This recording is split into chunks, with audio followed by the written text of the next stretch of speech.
শুভ নববর্ষ, নতুন বছরকে বরণ করতে সূর্যের আগেই ঘুম থেকে উঠে গেলাম, এক কাপ চা খেয়ে চলে গেলাম রান্নাঘরে। এই যে দেখো সবকিছু নিয়ে নিলাম। আজকে নববর্ষ উপলক্ষে ভর্তা বানাবো। পেঁয়াজ, রসুন, আলু, কাঁচামরিচ, টমেটো, সিম নিয়েছি, সিমের ভর্তাও করব। চলো কি কি ভর্তা বানাই দেখাই। এ নাও ধরো, আমাকে পেঁয়াজ কাটা দাও। Very good. বলছিলাম আস্ত মাছটা আনতে, মাছের আঁশটা সহ মাছ কাইটা নিয়ে আসছে। এই বেড়া নিয়ে কি করা উচিত বলেন? এখন তারে দিয়ে মাছের আঁশ পরিষ্কার করাচ্ছি। কি কেমন ফিলিং? খুবই এনজয়েবল। করো এনজয় তুমি। আমি এখানে আলু আর সিমটা সেদ্ধ দিয়ে দিচ্ছি।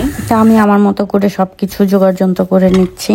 কাঁচামরিচ দিয়ে ভর্তা করব, শুকনো মরিচ একটু প্রবলেম হয়, তো রসুন আর এতগুলা পেঁয়াজ একসাথে আমি হালকা করে একটু সটে করে নিয়েছি।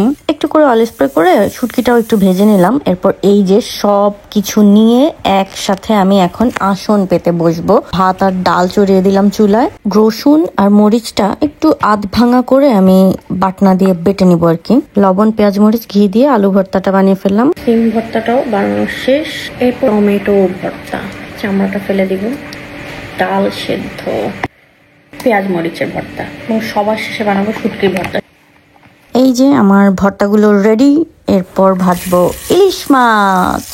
যদিও এখানে ইলিশ মাছ দেশের ইলিশের মতো এরকম টেস্ট লাগে না, তারপরও চোখের শান্তি আর কি। এই তো খাবারগুলো সার্ভ করে ফেললাম। নতুন বছরের প্রথম দিন একেবারে বাঙালি খাবার দিয়েই শুরু করছি আমরা। যদিও আমি পান্তাটা করিনি, কারণ এখনো এখানে ঠান্ডা। কত এক্সাইটেড করে ফেলছি দেখছো? Thank you. আমার অনেক ক্ষুধা পেয়ে গেছে, আমি এবার খাবো। কি যে মজা। এর মাঝে বাইরে আলো চলে আসছে, সকাল 6টা বেজে গেছে। আমি এখন রেডি হব। তো আজকে আমি এই শাড়িটা পরবো। এই শাড়িটা আমার অনেক পুরনো, দেশ থেকে আনিয়েছি কিছুদিন আগে। যখন বিজনেস করতাম তখন একটা বিজনেস গেট টুগেদারে গিফট পেয়েছিলাম। খুব বেশি মেকআপ করবো না, একটু লিপস্টিক দেবো, একটু কাজল দেবো, দ্যাটস ইট। কেমন লাগে? বউ বউ লাগে। বলো বলো আরো বলো, লাগছে মন্দ নয়। সাজুগুজু করছি, ছবি তো তুলতেই হবে, ভিডিওস বানাইতে হবে। পাহাড়, জঙ্গল, নদী, সমুদ্র সব পার হয়ে চলে আসছে এখানে ছবি তুলতে হবে। সুন্দর না? এটা কিছুই না, এটা হচ্ছে নর্মাল একটা লেক। শুধু এখানে ঢেউ কিসের? সাপ আসে নাকি? না, সাপ নাই এখানে।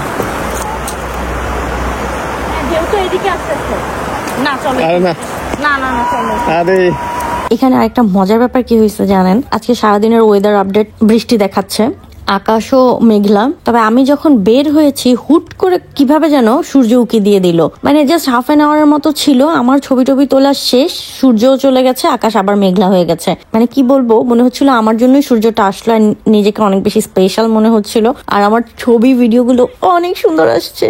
এরপর দাঁড়ান, ওয়েট, বৈশাখ শেষ হয়নি, বাকি সারাটা দিন কি করলাম সেটাও দেখে যান। টুকিটাকি যে মেকআপ করেছিলাম এগুলো সব তুলে ফেলছি, কারণ ক্লাসে তো আর এত চঙ্গমা করে যাওয়া যাবে না, তাই না? এগুলো মুছে ক্লাসে চলে যাব। ক্লাসের উদ্দেশ্যে বের হয়ে গেলাম। এখানে কোনো নববর্ষের বাতাসও নাই। তো ক্লাসটা শেষ করেই আমি বের হবার পর দেখি ঝুম বৃষ্টি হচ্ছে বাইরে। এদিকে ক্ষুধায় আমার অবস্থা খারাপ। কোন রকম বাসায় যেয়ে লাঞ্চটা করেই আবার বের হয়ে গেলাম। প্রচন্ড বৃষ্টি, রেইনকোট নিয়ে বের হতে হলো। আমার একটা মিটিং আছে, অলরেডি আমি লেট। যে দেখি যে সে আমার জন্য ওয়েট করছে। বিশাল এক কনভারসেশন শেষে ডিল ডান। এখন যাচ্ছি আমি বাসের জন্য। ইলেকট্রিসিটি বিল এন্ড গ্যাস বিলের কিছু কাজ রয়েছে, এখান থেকে আবার ওমর আমাকে পিক করবে। ফ্রিল্যান্সিং এর পাশাপাশি আরো একটা পার্ট টাইম জবও জয়েন করেছি, বাট কাজ কম বিধায় এখন অফ ডে। এরপর টুকিটাকি বাজার করে বাসায় আসতে আসতে অলরেডি 8:30টার মতো বেজে গেছে। ফ্রেশ হয়ে এক কাপ চা নিয়ে বসে পড়লাম। এখন একটু পড়াশোনা করব, নিউ প্রজেক্টটা নিয়ে একটু রিসার্চ করব। তারপর রাতের খাবারটা খেয়ে বসে বসে ব্লগটা এডিট করছি, এন্ড এডিট করতে করতেই ঘুমিয়ে যাব। কাজ বাকি থাকলে সেটা আবার পরদিন সকালে কমপ্লিট করব।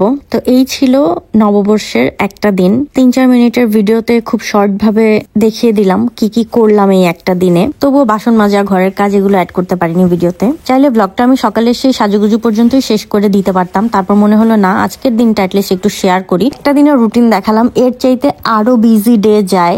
ঘুমানোর সময়ও পাই না। ইভেন কখনো কখনো এমন হয় রাস্তায় হাঁটি আর ঘুমিয়ে পড়ে যাই। অনেকেই কমেন্ট করে থাকেন কোনো কাজকর্ম নাই, সাজেন গোজেন, খান আর ঘোরেন ফিরেন, জীবনে শুধু শান্তি আর শান্তি। তাদেরকে আমি বলতে চাই, দেখেন সবাই সাজানো গোছানো জীবন পায় না।